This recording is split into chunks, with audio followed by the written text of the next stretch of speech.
नमस्ते नन्हे विद्यार्थियों। आज हम उपदेश समृद्ध के 5 महत्वपूर्ण श्लोक का सीखेंगे। फर्स्ट श्लोक।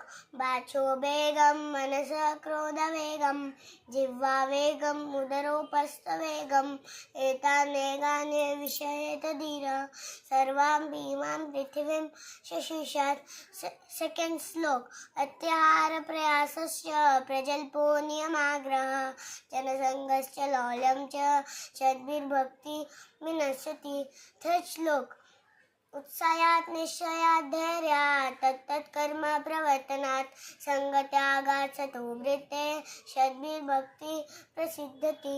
फोर्थ श्लोक। ददाति प्रतिगृह्णाति गुह्यमाख्याति पुष्यति भुङ्क्ते भोजते चैव षड्विधं प्रीतिलक्षणम्। फिफ्थ श्लोक।